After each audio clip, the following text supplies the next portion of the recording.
What is up, everybody? It's Peace. Welcome to another video. So, my little brother got me a Christmas gift, 2-pack from David, and I didn't open it yet, but he said it was a specific Yu-Gi-Oh set that I will be using to show you guys how to play Yu-Gi-Oh. Oh my god, it is a...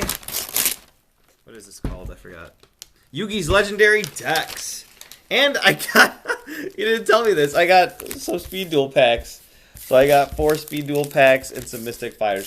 So let's open these up. So this is one of the side sets. So the booster packs that cost however much money. And then you just get cards out of them that you can use for your deck.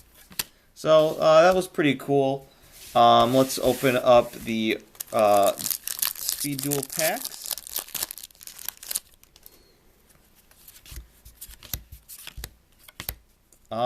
Yeah, so that's really looking cool. I don't even know what's good in this set.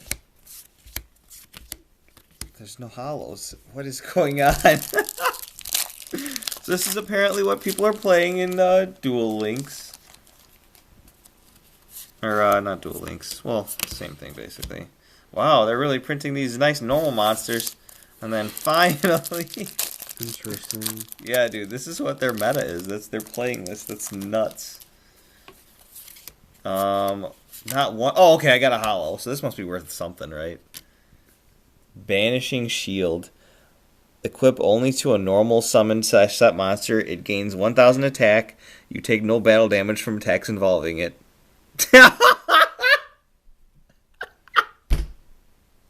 All right, let's get into the legendary decks. How does Speed Duels even work? I don't know. Like, and they only have 3 monster zones. It's nuts. I don't understand it at all. This is a normal game board, but we'll get into that later. Let's get this cracked open. Of course.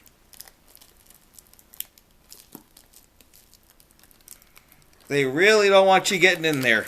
But we out here, boys. We out here. Boomer struggle. The boomer struggle. You know how the muscles be. Alright, let's open this bad boy up. Yeah. Oh, spicy. So we got a bunch of side cards. One of Yugi's decks. Another one of Yugi's decks. And a third Yugi's deck. And an empty box. Broken. Super broken. Now I can store cards in this box. Alright. So, I'm sure you guys have already seen all of these, but I'm going to quickly go through these cards, and then I'm going to briefly explain what each different card type is, and this will be the first video in the series of how to play Yu-Gi-Oh! So, first up, let's open up this little side package and show you guys what's in here. So we got Electromagnetic Turtle. Ooh, these are so cool from the anime. Wow, that's actually really nice. That's really cool. I have to put these in my binder and show them off. Be like, my little brother got me some stuff. Alright, so first deck, let's go with his like Dark Magician-y deck. Wow, I did not realize it would be this hard to open something like this. Where is the tab? What, am I dumb? I'm dumb. There's Boomer. The Boomer is having trouble opening... Oh, okay, I found it. It was really tiny. My oldness is getting in the way. Alrighty, so we got Magician of Black Chaos, we got D-Mock, we got Silent Magician level 8, Dark Magician, an Ultra Rare Gold Sark. These are some iconic, nice Yugi cards. Then we got a Gandora... and the Silent Swordsman package, a Dark Magician Girl. We got Buster Blader, the Tricky. We got the 3 Knights. Oh, this is nostalgic. You got your Triple Gadgets. You got your Black and White Magicians. Then you got your Blockman, your Marshmallon, and your Karibo. Then these Power Spells, Monster Reborn, recently off the ban list. I love this card. Swords, Card of Sanctity, Poly, Dark Magic Attack, Magicians Unite. This special summons a thing from your deck. This is a ritual spell which summons your black chaos, but we'll get into that later. And we got some power traps. Mirror Force is very iconic, and a Dark Paladin to fuse with. This is a fusion monster, so let's set those aside. Alright, let's set this over here as well. Okay. And actually, I'll set this one aside as well for the brief explanation. Ooh, I'll keep that as well. This is going to be great.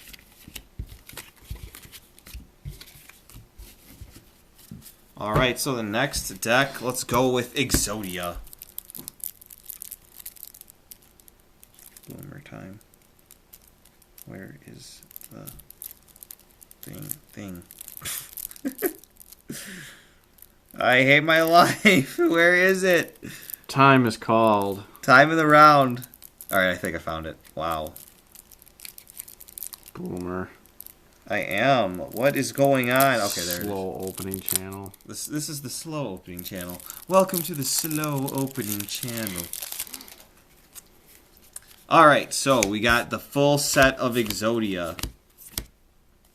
So, for those of you that don't play Yu-Gi-Oh, you start your games with each player drawing 5 cards in their opening hand. These cards, if you end up with all 5 of these pieces of Exodia the Forbidden One in your hand, because of this effect, you can automatically win the duel. So just by having all 5 of these cards in your hand. So that is a strategy that you can use to win, which is really funny. Just drawing your deck until you get those. We got another ritual. We got Blackluster Soldier. Then we got the BLS. We got another version of Dark Magician. Dark Magician Girl, Gaia. Yugi's iconic normal monsters that he used throughout the anime to defeat people. We got the Karibo. And we have another Monster Reborn, another Swords. You got Brain Control. That recently came off the ban list again. This card's really good for popping pendulum cards. And then we have the traps. So this is the ritual spell for this card. I'll show that later. And then a couple other traps. And then another fusion. Alright, so final deck is the Magnet Warrior deck. Let's see how long it takes me to open this one. Oh, you know what? Actually, no. I'm really dumb. Yeah, there it is. Boomer. Yup, for sure, dude. What the? Oh, man. Why? Why can't I open? Okay, there The it is. struggle is real. The struggle is super real. I'm super tired, by the way. It's 1:47 in the morning, but we out here. Alright, so Valkyrion, the magical Magnet Warrior.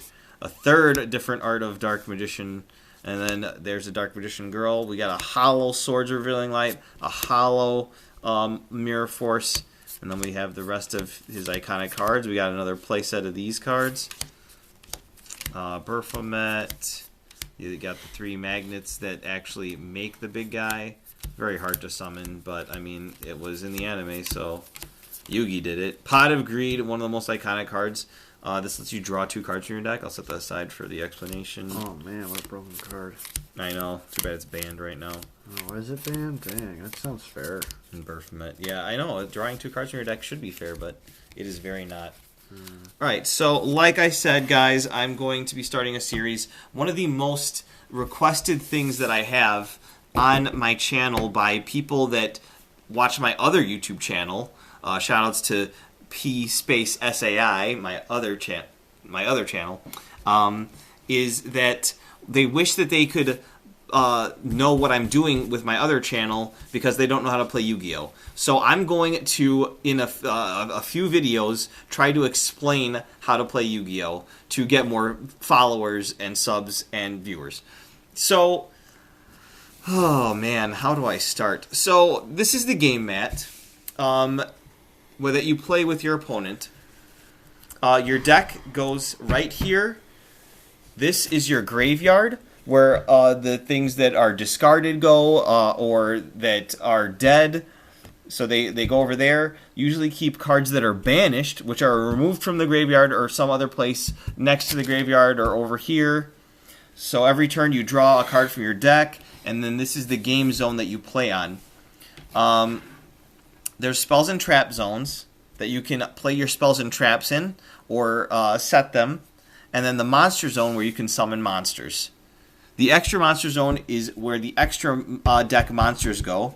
And the extra deck is kept over here. Now, the cards that are in your extra deck are going to be like your fusion cards, or we'll get into the other summoning mechanics later, but right now let's concentrate on fusion. So you keep all your fusion cards here. So your main deck stuff goes in your main deck, and then your extra deck stuff goes into your extra deck. And this is a field zone where you can place field spells.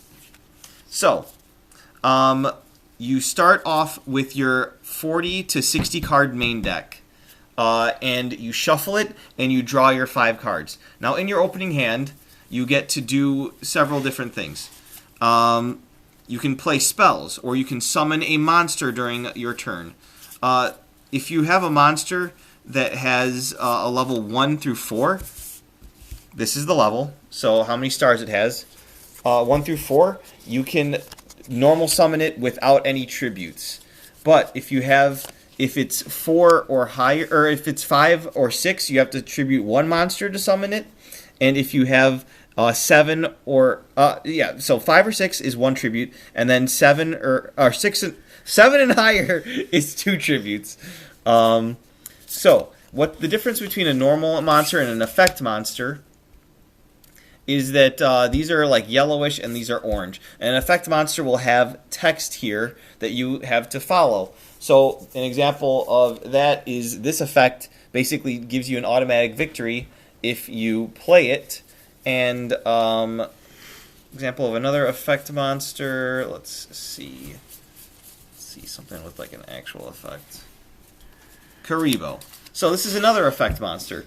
So you can tell it's not normal, and its effect is, during your opponent's turn, at damage calculation, you can discard this card, you take no battle damage from that battle.